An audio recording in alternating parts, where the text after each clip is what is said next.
My in-laws gifted us a couples retreat. You two need to reconnect, they insisted. But when we arrived, they were already there with a full itinerary planned.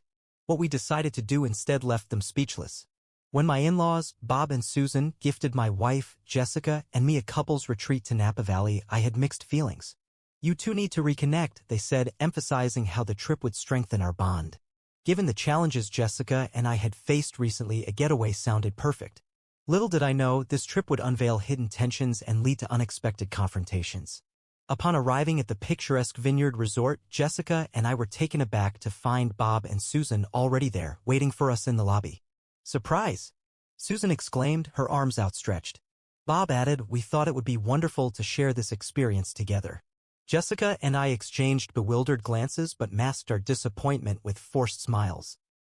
The first evening set the tone for the days to come. Susan presented us with a meticulously planned itinerary: sunrise yoga sessions, wine tastings, group dinners, and even couples counseling workshops. While some activities appealed to us, the lack of alone time was glaring. Jessica, sensing my unease, whispered, "Let's try to make the best of it." As the days progressed, the strain became palpable. During a wine blending session, Bob dominated the conversation, dismissing my suggestions. At dinner, Susan would subtly critique Jessica's choices, from her meal selections to her attire. The constant oversight was suffocating. One afternoon, seeking a brief escape, Jessica and I decided to explore a nearby trail. Informing her parents, Susan's face tightened. "But we have the pottery class scheduled," she reminded us. Jessica responded, "We need some time for ourselves." Susan's sigh was heavy with disapproval, but she relented. The culmination came during a group therapy session Susan had arranged. The therapist prompted us to share grievances. Susan began, "I feel that our efforts to help are sometimes unappreciated." Bob nodded in agreement. Jessica, her patience worn thin, responded, "We appreciate your intentions, but this was meant to be our retreat. We needed space to reconnect without external influences." Bob's face flushed. "We only wanted to support you too," he defended. I interjected, "Support is valued, but boundaries are essential. We need to navigate our relationship independently." The conversation extended into the evening. Tears were shed, voices were raised, but ultimately understanding was reached. Bob and Susan acknowledged their overreach, expressing a desire to mend fences. We agreed that moving forward, open communication and respect for boundaries would be paramount. The remainder of the retreat was more relaxed. Jessica and I carved out moments for ourselves while her parents engaged in separate activities. The experience, though tumultuous, strengthened our relationship and set a precedent for future interactions with Bob and Susan. So after that awkward therapy session, things chilled out a bit. I won't lie, it felt like we were finally getting some space. Jessica and I had a couple quiet breakfasts on our own, walked the vineyard trails. We even skipped the group cheese-making class and just sat under a giant oak tree talking like we hadn't in months. But the peace didn't last. On day 5, things shifted. We came back to our suite after a morning hike and our key card didn't work. Thought it was just deactivated, no big deal. Went to the front desk. "Hi, I think our card isn't working in room 203, I said. The receptionist looked confused, typed something, then hesitated. "It shows the reservation was canceled this morning." "What?" I stared at her. She turned her screen slightly toward me. The reservation was canceled by the person who made the original booking. That would be Susan. Jessica's face turned pale. "You've got to be kidding me." "No, ma'am," the woman replied.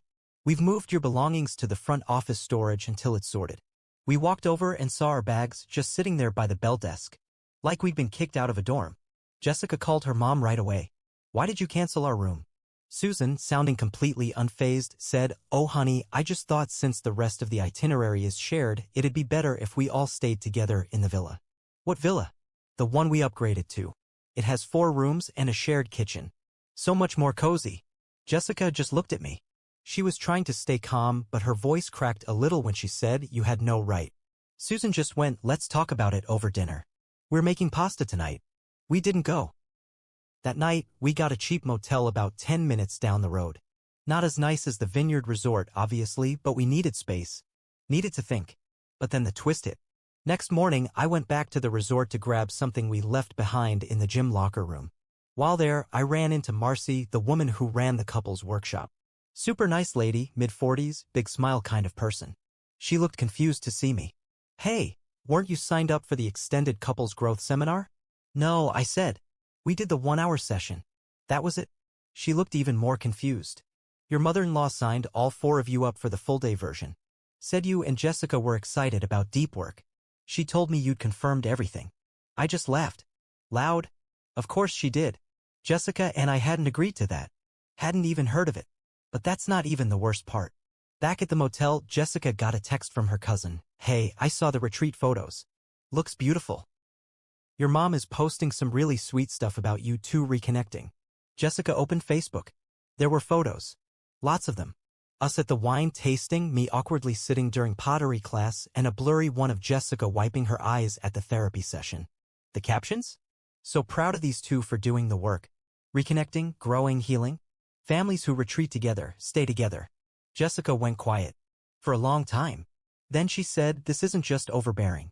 This is straight up manipulative. And she was right. We weren't just on a trip anymore. We were being used like props in some weird self-congratulatory show. That's when we started planning our own itinerary. But not one they'd expect. So yeah, Jessica and I were done. The retreat wasn't about us. It was about Susan's narrative, how she saved our marriage, how she stepped in when things were falling apart. She'd built a whole fantasy, and we were the puppets dancing in it. After that Facebook post, Jessica blocked her mom. First time she'd ever done that. And me? I was angry. Not yelling, throwing things angry. But the kind of quiet angry that burns in your chest and makes you start making plans. So we decided to disappear for a bit. We didn't tell anyone where we were going. We drove out of Napa, no destination. Just kept driving south. Ended up in Big Sur. Checked into a tiny cabin inn with no cell signal, no TV, no internet. Just us. That's when we started talking. Really talking. Jessica admitted something that stopped me cold. She's done this before, she said. What do you mean? She stared at the fireplace for a second, then said, in college, I started dating this guy. First guy I was ever serious about. We planned a road trip. 2 days before we were supposed to leave, he ghosted me. Never heard from him again. I frowned. Okay. A year later, I found out Mom called him. Told him I had unresolved trauma from my childhood. That I wasn't emotionally stable enough for a relationship. She told him it was best to step away. I just sat there, stunned. And the worst part? She continued. She acted like she was comforting me. Like, oh honey, maybe it's for the best. He didn't deserve you. And I believed her. I wanted to punch something. It wasn't just about this trip anymore. This wasn't helicopter parenting. It was control. Deep, manipulative control disguised as love. And the twist? That villa they upgraded to wasn't free. Bob and Susan had used our credit card to pay for it. I got the alert 3 days later, once we hit a diner with Wi-Fi. $2,832.75 charged to our joint travel account. Labeled, Vineyard Estate Villa Upgrade, 5 nights. I stared at it, thinking it had to be a mistake. I called the front desk. Oh yes, that was charged to the card on file. It was approved by the guest listed under the primary booking. Mrs. Susan, redacted. She used Jessica's maiden name like she was still in charge. Jessica was livid. She called the bank to dispute it. But the resort policy was airtight. They claimed it was authorized because Susan had the booking under a shared family name. Now we were out almost $3,000, and still being painted as the ungrateful kids to everyone back home. The worst part? Jessica's own sister texted her something like, Mom said you guys are going through a tough time emotionally. Just know we're here for you. She's worried sick. That was the last straw. This wasn't just a toxic vacation anymore.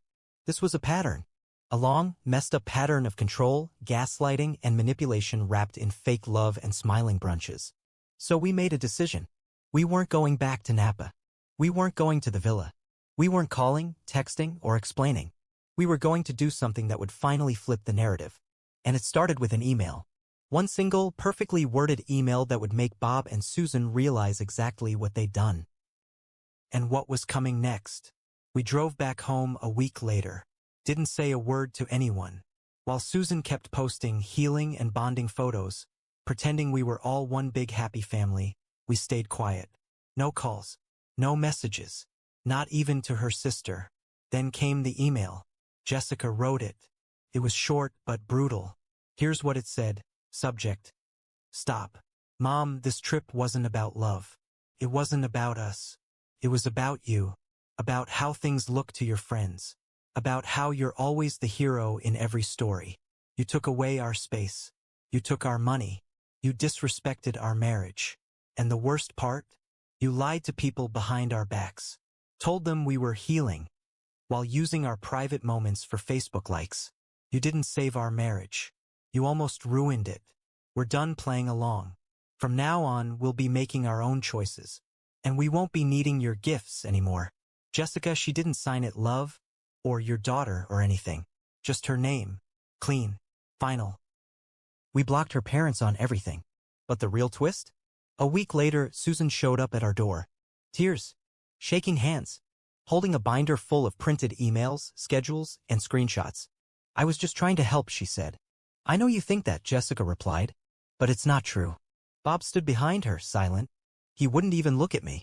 Then Jessica asked a question that shook both of them. Why did you use our credit card? Susan stammered. It was for the family, no. It was fraud. Susan's face turned white.